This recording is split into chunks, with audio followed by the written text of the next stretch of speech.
महोदय मैं पुनः एक चीज कहना चाहूंगा महोदय, 30 सेकंड 45 सेकंड का समय चाहूंगा। आदरणीय परम श्रद्धेय, सीजीएल का मामला अभी भी गर्म है। यदि सरकार को लग रहा है वो सच्चे हैं तो सांच को आंच क्या करा लीजिए जांच, सांच को आंच क्या करा लीजिए जांच। और अब तब तक बहाना दीजिएगा कि ये विपक्ष की साजिश है। विपक्ष के सारे पे छात्र सड़कों पे नहीं है, सपने टूट रहे हैं, सपने नेशनल नाबूद हो रहे हैं, इसीलिए छात्र सड़कों पर है। और याद रखिएगा, उनके सपनों के बीच कोई आएगा, पहाड़ आए, दरिया आए या चट्टान आए, छात्र टकराएंगे महोदय।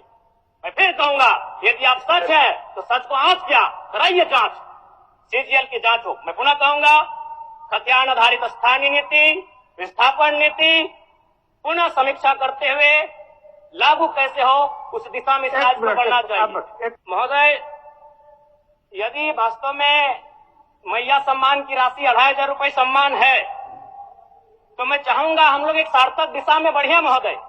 आज जितने भी माननीय हैं उनको बस की सुविधा दी जाए, जितने भी माननीय हैं अपने घर से ट्रेन की सुविधा से सदन आए, जितने भी माननीय हैं वो अपना टीए भत्ता का त्याग करे, जितने भी माननीय हैं यह जांच हो कि उनके बच्चे सरकारी स्कूलों में पढ़ते हैं या गैर सरकारी स्कूलों में पढ़ते हैं, निजी स्कूलों में पढ़ते हैं, इस विषय का भी जांच हो। अगर उसमें अगर कसौटी में उतरते हैं हम कहेंगे ये मैया सम्मान योजना है, और नहीं तो इसे केवल और केवल जिस सपने के साथ ये राज्य अलग हुआ था वो सपना कहीं ना कहीं अधूरा होगा महोदय। 2500 रुपया सम्मान की कसौटी नहीं होगा। सम्मान तभी होता है जब समानता से आता है, समानता है तभी सम्मान है। अगर समानता नहीं है महोदय तो किस सम्मान की आप बात करते हैं। अध्यक्ष महोदय, आदरणीय मुख्यमंत्री को दोबारा बहुमत से चुनकर आने के लिए भी धन्यवाद। माननीय वित्त मंत्री के द्वारा अनुपूरक बजट, द्वितीय अनुपूरक बजट जो 4,833 करोड़ 39 लाख लाया गया है, जबकि यही सरकार ठीक कुछ दिन पूर्व प्रथम अनुपूरक बजट, माफ कीजिएगा, प्रथम अनुपूरक बजट 4,833 करोड़ 39 लाख का लाया गया था। और आज पुनः द्वितीय अनुपूरक बजट जो कि 11,697 करोड़ 45 लाख की राशि लेकर आए हैं। तो महोदय, जब पूर्व में हमारे पास जो निर्धारित राशि होती है और उन राशि को अगर हम खर्च नहीं कर पाते हैं तो फिर ऐसे बजट का एक दिशा का होना और राज्य की दिशा का अलग होना, कहीं ना कहीं इस चरितार्थ को हम लोग उदाहरण के रूप में प्रस्तुत करते हैं। महोदय, बजट की सार्थकता तभी आम व्यक्ति को समझ में आएगी जब एक गांव का सबसे गरीब व्यक्ति, गंगवा की पत्नी गंगिया, अपनी गठरी में बाजार के बजट को रख पाई। आज तमाम माननीयों ने, हमने भी सोचा था कि पक्ष की तरफ से विषय को रखा जाएगा, विपक्ष वाले तर्क को प्रस्तुत करेंगे और इसी बीच मैं एक नया नवेला युवा सीखने का कार्य करूंगा।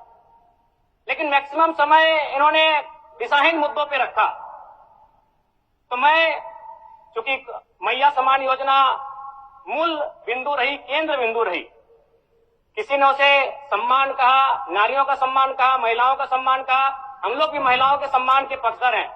हमारे एक भाई कह रहे थे कि 2500 रुपए की राशि जब एक स्कूल कॉलेज में पढ़ने वाली बहन को दिया जाएगा तो उससे वो स्कूल कॉलेज कागज, कॉपी, कलम की सामग्री लेगी। मैं कहना चाहूंगा, अगर आप उसे स्कूल कॉलेज जाने से पहले अगर 2500 रुपए देंगे तो उसे आप निकम्मा और आलसी बनाएंगे। यदि आपको उस राशि को देना है तो उसके स्कूल कॉलेज जाने के बाद दीजिए, स्कॉलरशिप के रूप में दीजिए।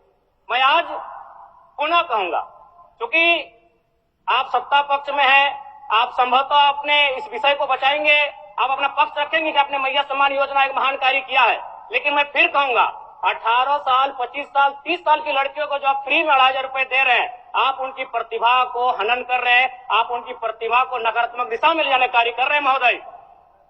मैं इसे आप स्कॉलरशिप का रूप दीजिए। आप 2500 रुपए देना है, स्कूल से पहले देंगे ना। मैं कह रहा हूं, मेरी भी सैकड़ों बहनें हैं गांव में, अगर आप स्कूल जाने से पहले 2500 रुपए उनके हाथ में देंगे, उस पैसे को वह गलत कार्यों में, गलत नहीं कहेंगे, कुछ ऐसे कार्यों में खर्च करेंगी जो लुभावनी हो। स्कूल जाने के बाद, अटेंडेंस के बाद अगर आप देंगे स्कॉलरशिप के रूप में तो वो बहन स्कूल तक जाएगी। दूसरा सवाल और एक महत्वपूर्ण विषय महोदय। एक मिनट माननीय सदस्यगण, सभा की सहमति हो तो सदन की कार्रवाई समाप्त होने तक समय बढ़ाई जाए। बोलिए। अब समाप्त करिए, बोलिए। महोदय, यदि वास्तव में मैया सम्मान की राशि 2,500 रुपए सम्मान है, तो मैं चाहूंगा हम लोग एक सार्थक दिशा में बढ़िया महोदय। आज जितने भी माननीय हैं उनको बस की सुविधा दी जाए, जितने भी माननीय हैं अपने घर से ट्रेन की सुविधा से सदन आए, जितने भी माननीय हैं वो अपना टीए भत्ता का त्याग करे, जितने भी माननीय हैं यह जांच हो कि उनके बच्चे सरकारी स्कूलों में पढ़ते हैं या गैर सरकारी स्कूलों में पढ़ते हैं, निजी स्कूलों में पढ़ते हैं, इस विषय का भी जांच हो। अगर उसमें अगर कसौटी में उतरते हैं, हम कहेंगे ये मैया सम्मान योजना है, और नहीं तो इसे केवल और केवल जिस सपने के साथ ये राज्य अलग हुआ था वो सपना कहीं ना कहीं अधूरा होगा महोदय। 2,500 रुपया सम्मान की कसौटी नहीं होगा। सम्मान तभी होता है जब समानता से आता है, समानता है तभी सम्मान है। अगर समानता नहीं है महोदय तो किस सम्मान की आप बात करते हैं महोदय? मैं पुनः इस चीज कहना चाहूंगा महोदय, 30 सेकंड 45 सेकंड का समय चाहूंगा। आदरणीय परम श्रद्धेय, सीजीएल का मामला अभी भी गर्म है।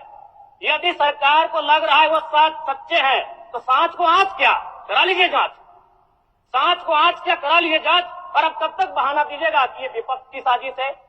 विपक्ष के सारे पे छात्र सड़कों पे नहीं है, सपने टूट रहे हैं, सपने नेशनल नाबूद हो रहे हैं, इसीलिए छात्र सड़कों पर है। और याद रखिएगा, उनके सपनों के बीच कोई आएगा, पहाड़ आए, दरिया आए या चट्टान आए, छात्र टकराएंगे महोदय।